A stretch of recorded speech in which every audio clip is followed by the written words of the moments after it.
जय श्री कृष्णा। आप सभी को सुबह की पहली किरण के साथ साथ आपका मित्र, आपका भाई अमित का सादर प्रणाम।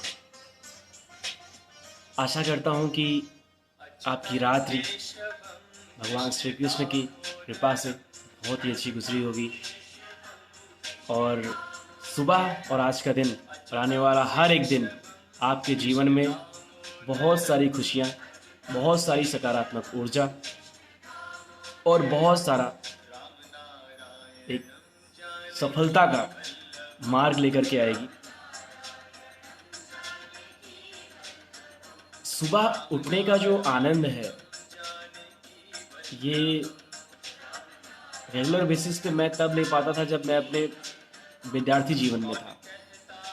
पिछले 2-3 सालों से शेड्यूल डिस्टर्ब रहता था क्योंकि व्यापार में लगातार कभी इस शहर कभी दूसरे शहर, इस भागम भाग के बीच में कभी अपने लिए समय निकाल पाना बहुत मुश्किल हो जाता था क्योंकि कार्य में इतनी व्यस्तता रहती थी, क्योंकि टीम की जिम्मेदारियां होती थी और सभी के साथ बराबर कनेक्टिविटी बनाए रख पाना, साथ साथ अध्यात्म के जीवन को भी ले जा पाना, बहुत एक सामंजस्य बना पाना बहुत मुश्किल हो रहा था। लेकिन ये जो समय मिला है, रामनवमी के दिन से 2 अप्रैल से मैंने एक निर्णय लिया कि भगवान श्री कृष्ण के उपदेशों का अनुकरण भी करूंगा, अनुसरण भी करूंगा और जो हो सकेगा उसका प्रचार प्रसार करने की भी कोशिश करूंगा।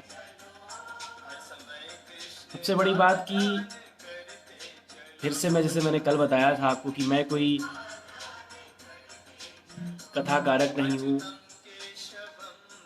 कोई गुरु नहीं हूँ, ना ही मैं कोई बाबा हूँ, ना ही मैं कोई ऐसा प्रकांड पंडित हूँ।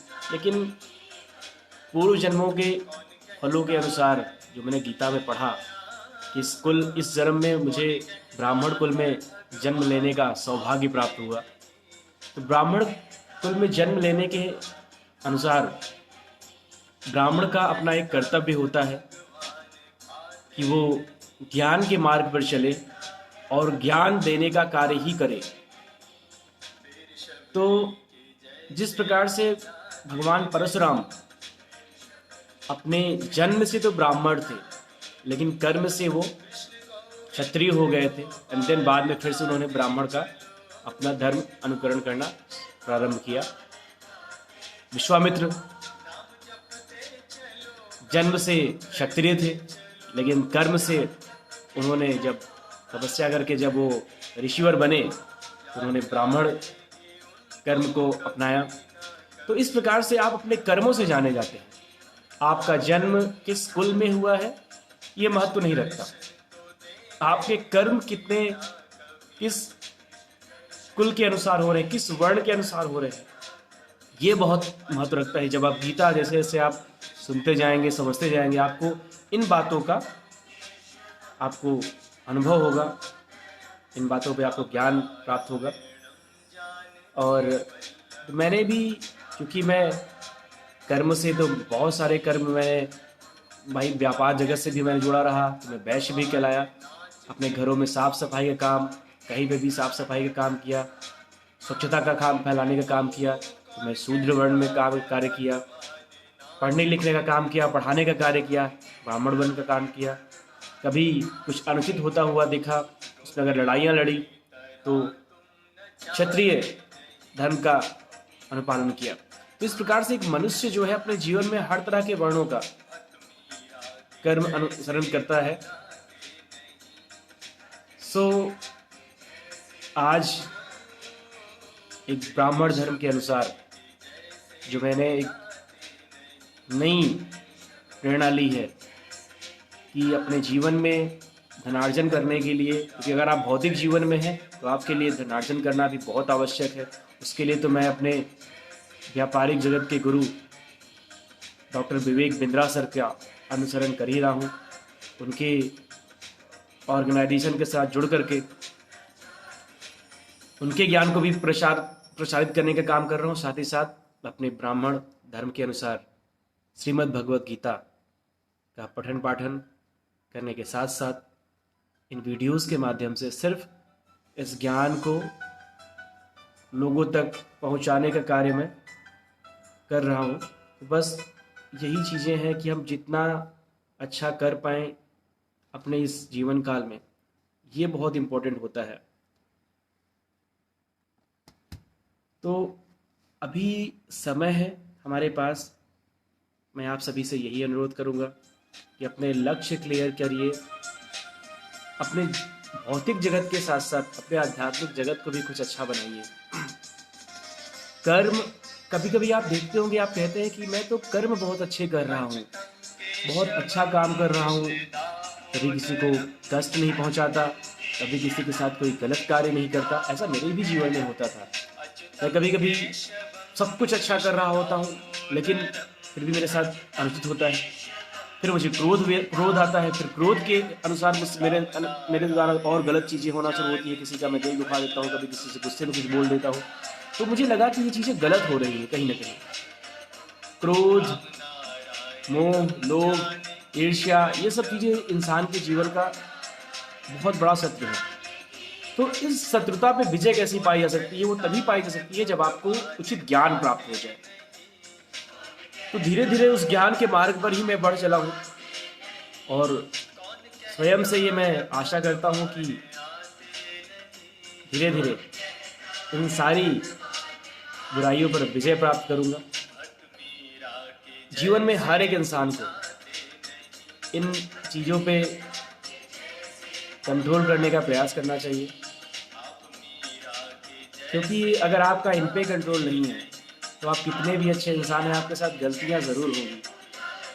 क्योंकि गलतियां तो भगवान परशुराम क्रोध आवेश में आगे कर सकते हैं, तो हम लोग तो साधारण मनुष्य हैं।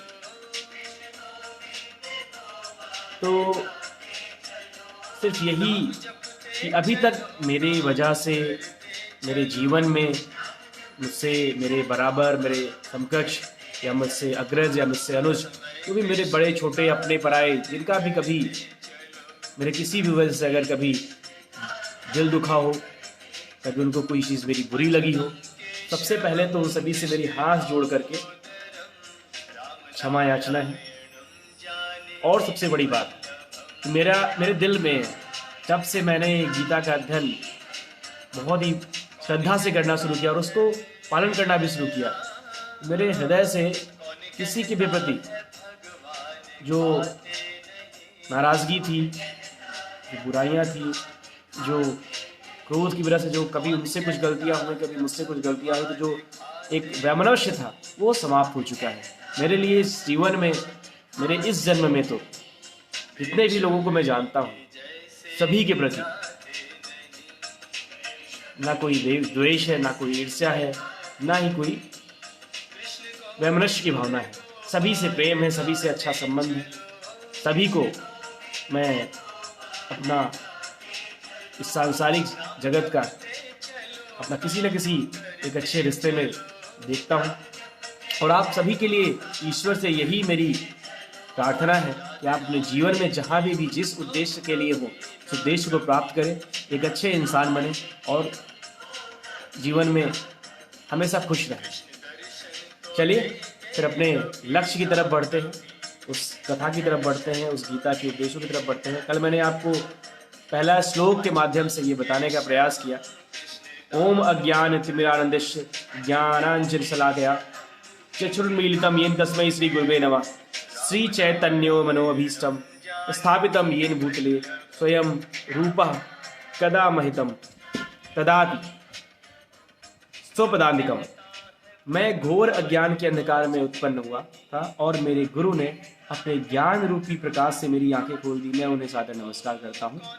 श्रील रूप गोस्वामी प्रभुपाद कब मुझे अपने चरण कमलों में शरण प्रदान करेंगे, जिन्होंने इस जगत में भगवान चैतन्य की इच्छा की पूर्ति के लिए प्रसार योजना की स्थापना की है। वंदे अहम श्री गुरु श्रीयुतपद कमलम श्री गुरून् वैष्णवांश श्री रूपम जागृजातम सहगण गुणाधनाविदम तम सजीवम सद्वैतम सावधूतम परिजन सहितम कृष्ण चैतन्य देवम श्री राधा कृष्ण पादान सहगण चलिता श्री विशाखा अनुशांत। वह अपने गुण के चरण कमलों को तथा समस्त वैष्णवों के चरणों को नमस्कार करता हूँ। मैं श्री रूप गोस्वामी तथा उनके अग्रज सनातन गोस्वामी एवं साथ ही रघुनाथ दास, रघुनाथ भट्ट, गोपाल भट्ट एवं श्रील जीव गोस्वामी के चरण कमलों को सादर नमस्कार करता हूँ। मैं भगवान श्री कृष्ण चैतन्य तथा भगवान नित्यानंद के साथ साथ अद्वैत रामाचार्य गदाधर श्रीवास तथा अन्य पार्षदों को सादर प्रणाम करता हूँ। मैं श्रीमती राधा रानी तथा श्री कृष्ण को श्री ललिता तथा श्री विशाखा सखियों सहित सादर नमस्कार करता हूँ। हे कृष्ण करुणा सिंधु दीनबंधो जगतपते गोपेश गोपिका कांत राधा कांत नमोस्ते। हे कृष्ण आप दुखियों के सखा तथा सृष्टि के उद्गम हैं। आप गोपियों के स्वामी तथा राधा रानी के प्रेमी हैं। मैं आपको सादर प्रणाम करता हूं।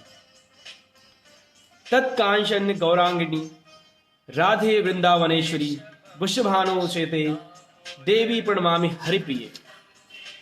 मैं उन राधा रानी को प्रणाम करता हूं जिनकी शारीरिक कांति पिघले सोने के सदृश है, जो वृंदावन की महारानी है। आप राजा वृषभानु की पुत्री हैं और भगवान कृष्ण को अनंत प्रिय हैं। वांछा कल्पतरु अभ्यस्य कृपा सिंधुभ्य एव च पतितानां पावनेभ्यो वैष्णवेभ्यो नमो नमः। मैं भगवान के समस्त वैष्णव भक्तों को सादर नमस्कार करता हूँ। वे कल्प वृक्ष के समान सबों की इच्छाएं पूर्ण करने में समर्थ है तथा पतित जीवात्माओं के प्रति अत्यंत दयालु हैं। श्री कृष्ण चैतन्य प्रभु नित्यानंद श्री अद्वैत गदाधर श्रीवास आदि गौरव भक्त वृंद। मैं कृष्ण चैतन्य प्रभु नित्यानंद श्री अद्वैत गदाधर श्रीवास आदि समस्त भक्तों को सादर प्रणाम करता हूँ। हरे कृष्ण कृष्ण कृष्ण हरे हरे, हरे राम राम राम हरे हरे। भगवत गीता को गीतोपनिषद भी कहा जाता है। यह वैदिक ज्ञान का सार है और वैदिक साहित्य का सर्वाधिक महत्वपूर्ण उपनिषद है। निसंदेह भगवत गीता पर अंग्रेजी भाषा में अनेक भाष्य प्राप्त हैं, अतएव एक अन्य भाष्य की आवश्यकता के बारे में प्रश्न किया जा सकता है। इस प्रस्तुत संस्करण का प्रयोजन इस प्रकार बताया जा सकता है। हाल ही में एक अमेरिकी महिला ने मुझसे भगवत गीता के एक अंग्रेजी अनुवाद की संस्कृति चाहिए। निसंदेह अमेरिका में भगवत गीता के अनेक अंग्रेजी संस्करण उपलब्ध है, लेकिन जहां तक मैंने देखा है केवल अमेरिका ही नहीं अपितु भारत में भी उनमें से कोई पूर्ण रूप से प्रामाणिक संस्करण नहीं मिलेगा, क्योंकि लगभग हर एक संस्करण में भाष्यकार ने भगवत गीता यथारूप के मर्म का स्पर्श किए बिना अपने मतों को व्यक्त किया है। यहाँ पे कहने का तात्पर्य यह है कि इस संसार में बहुत सारे लोगों ने, बहुत सारे लेखकों ने श्रीमद् भगवत गीता के विषय में बहुत सारी टीकाएं की हैं, किंतु उनका कोई मूल सार यथारूप जो भगवान श्री कृष्ण ने अपने वचनों में कहे थे, वो किसी धार्मिक किताब में देखने को, गीता के उपनिषद में देखने को मिलता नहीं है। वो सिर्फ आपको यथारूप में ही देखने को मिलेगा। भगवत गीता का मर्म भगवत गीता में ही व्यक्त है। यह इस प्रकार है। भगवत गीता के मर्म के बारे में अब बात की जा रही है, इसको आप समझिएगा। यदि हमें किसी औषधि विशेष का सेवन करना हो तो उस पर लिखे निर्देशों का पालन करना होता है। हम मनमाने ढंग से या मित्र की सलाह से औषधि नहीं ले सकते। इसका सेवन लिखे हुए निर्देशों के अनुसार या चिकित्सक के निर्देशानुसार करना होता है। इसी प्रकार भगवत गीता को इनके वक्ता द्वारा दिए गए निर्देशानुसार ही ग्रहण करना होता है। भगवत गीता के वक्ता भगवान श्री कृष्ण है। भगवत गीता के प्रत्येक पृष्ठ पर उनका उल्लेख भगवान के रूप में हुआ है। निसंदेह भगवान शब्द कभी कभी किसी भी अत्यंत शक्तिशाली व्यक्ति या किसी शक्तिशाली देवता के लिए प्रयुक्त होता है, और यहाँ पर भगवान शब्द निश्चित रूप से भगवान श्री कृष्ण को एक महान व्यक्तित्व वाला बताता है। किंतु साथ ही हमें यह जानना होगा कि भगवान श्री कृष्ण पूर्ण पुरुषोत्तम भगवान है, जैसा कि शंकराचार्य, रामानुजाचार्य, मध्वाचार्य, निम्बार्क स्वामी, श्री चैतन्य महाप्रभु तथा भारत के वैदिक ज्ञान के अन्य विद्वान आचार्यों ने पुष्टि की है। भगवान ने भी स्वयं भगवत गीता में अपने को परम पुरुषोत्तम भगवान कहा है, और ब्रह्म संहिता में तथा अन्य पुराणों में, विशेषतया श्रीमद् भागवतम में जो भगवत पुराण के नाम से विख्यात है, वे इसी रूप में स्वीकार किए गए हैं। अतएव भगवत गीता हमें भगवान ने जैसे बताई है वैसे ही स्वीकार करनी चाहिए।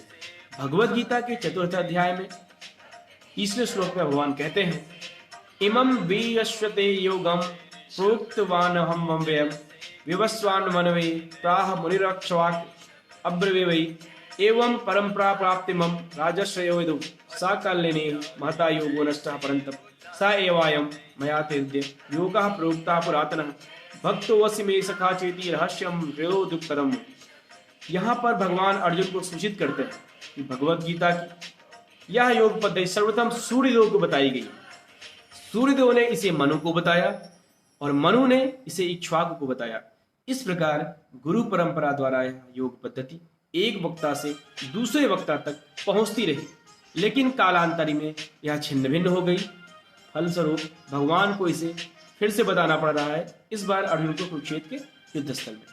तो महाभारत काल से पहले भी, अर्थात द्वापर युग से पहले भी, सबसे पहले जब इस अखंड ब्रह्मांड की रचना हुई तो भगवान श्री कृष्ण ने सबसे पहले गीता के बारे में, गीता का जो उपदेश दिया वो भगवान आदिदेव हमारे जो सूर्यदेव हैं उनको दिया। उन्होंने सूर्यदेव ने देन मनु को दिया, फिर मनु ने इक्ष्वाकु को बताया।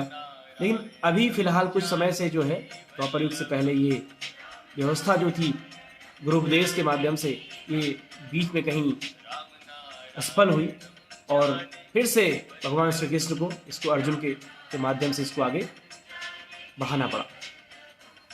तो गीता में आपको आपके जीवन के हर उन सवालों के जवाब एक एक करके मिलते जाते।